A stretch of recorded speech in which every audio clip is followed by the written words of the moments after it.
राधा स्वामी जी। आज के सत्संग की वाणी गुरु ग्रंथ साहिब जी की है। गुरुमुखी गावे आप गवावे, दरी साचे सोवा पाई। अब गुरु साहिब बतौर सवाल फरमाते हैं कि हमारे और मालिक के बीच में रुकावट किस चीज़ की है, दीवार किस चीज़ की है। फिर आप ही बतलाते हैं कि अपने आप की रुकावट है, अपने आप का पर्दा या दीवार है। आप उपदेश करते हैं, आप बन जाए ता सबु किछु पाए। जब हम अपने अंदर से अपने आप को निकाल देंगे तब सब कुछ प्राप्त कर लेंगे। ये अपना आप क्या है? होमे है, खुदी है, सेल्फ है, अहंकार है, मैं है। गुरु नानक साहिब उपदेश करते हैं, एका संगति इकतु ग्रह बसते, मिल बात ना करते भाई।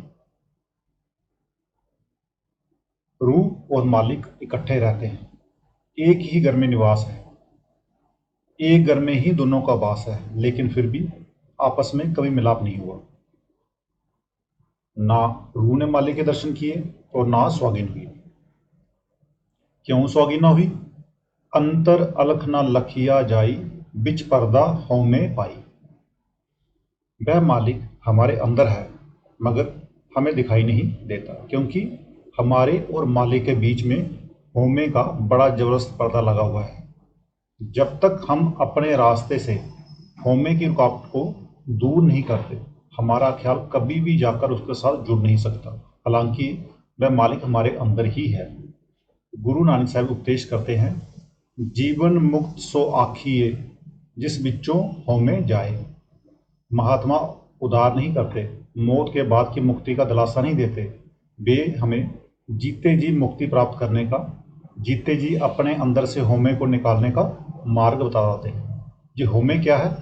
मैं, मेरी है, खुदी है, अहंभाव है। हम हर रोज कहते रहते हैं, ये मेरा मित्र है, ये मेरी कौम है, ये मेरा मुल्क है, लेकिन जो कुछ भी नजर आ रहा है सब कुछ उस मालिक का है। हम अपने आप को मालिक से अलग समझे बैठे हैं और इन पदार्थों को अपना बनाने की कोशिश कर रहे हैं। इसका नतीजा क्या होता है?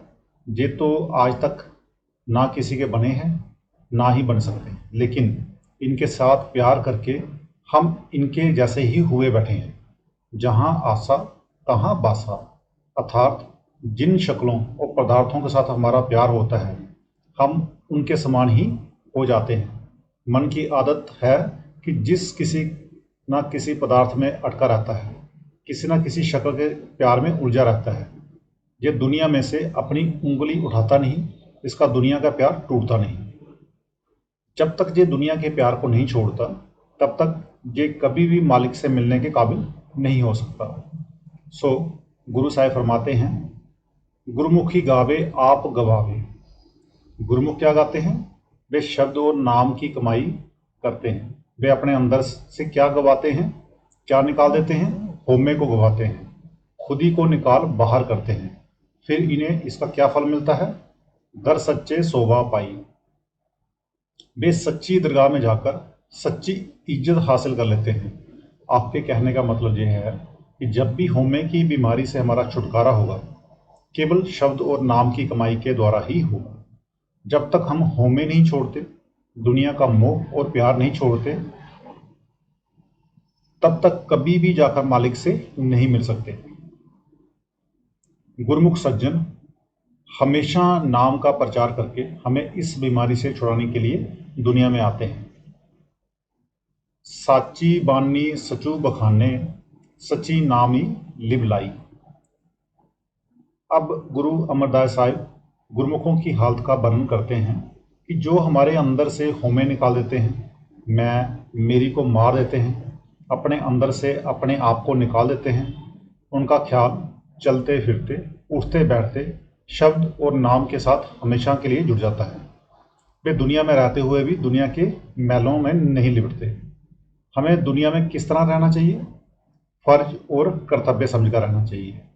गुरु नानक साहब उपदेश करते हैं, जैसे जल में कंबल निरालम, मुर्गाई निशाने, सुरती समदी बहुसागर तरिए, नानक नाम बखाने।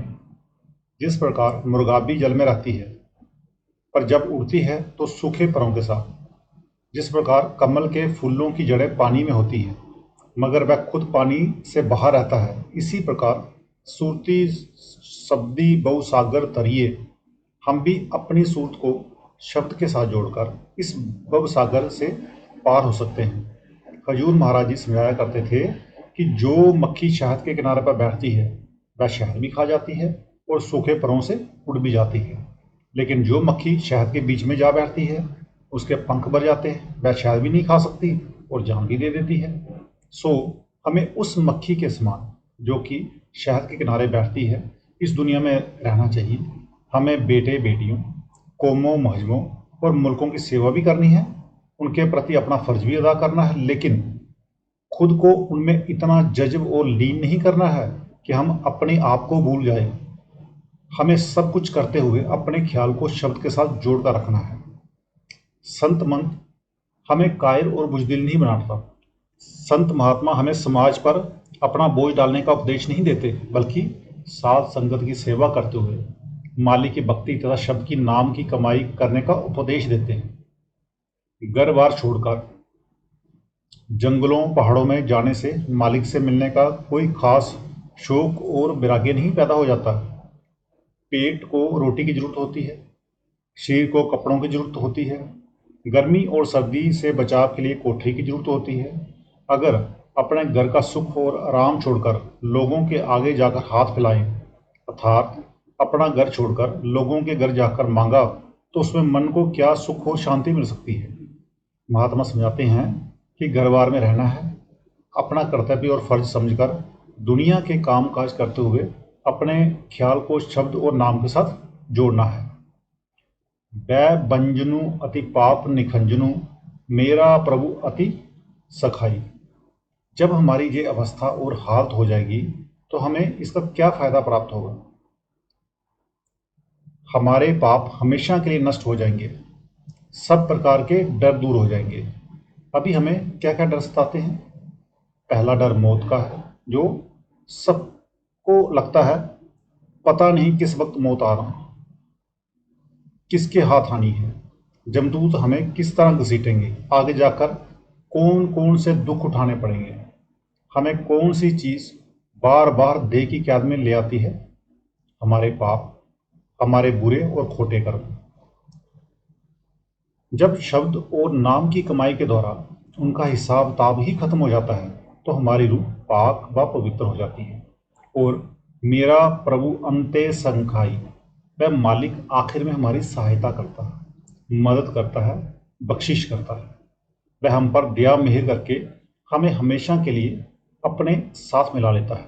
सो आपके कहने का मतलब ये है कि शब्द और नाम की कमाई करने से ना मौत का डर रहता है और ना पापों का बोझ, बल्कि रूह पाक व पवित्र होकर वापस जाकर अपने असल में मिल जाती है।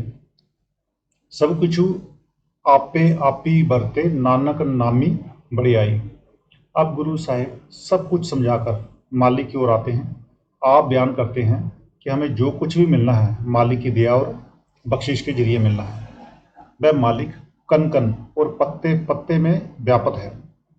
जो कुछ भी हो रहा है उसके हुक्म और उसकी मौज में हो रहा है, लेकिन नानक नाम बड़ियाई, इस देह में बैठकर बड़ियाई उन्हें मिलती है जो दुनिया में रहते हुए, दुनिया के काम काज करते हुए अपने ख्याल को शब्द और नाम के साथ जोड़कर रखते हैं।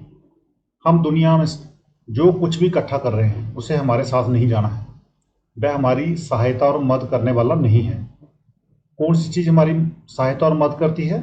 गुरु नानक साहब उपदेश करते हैं, बिन नावे कोई संग ना साथी। नाम के बगैर ना किसी को साथ देना है और ना ही किसी को मदद करना है। अगर मुक्ति प्राप्त करने का कोई साधन व तरीका है तो वह केवल नाम की कमाई है। इसलिए हमें भी चाहिए कि संतों महात्माओं के तजुर्बे यानी कि अनुभव से फायदा उठाकर अपने ख्याल को नाम के साथ जोड़ दें, शब्द के साथ जोड़ दें, ताकि उस मालिक से मिलकर सच्ची बढ़ाई प्राप्त कर लें। तो आज का सत्संग इतना ही, मिलते हैं कल के सत्संग में। राधा स्वामी।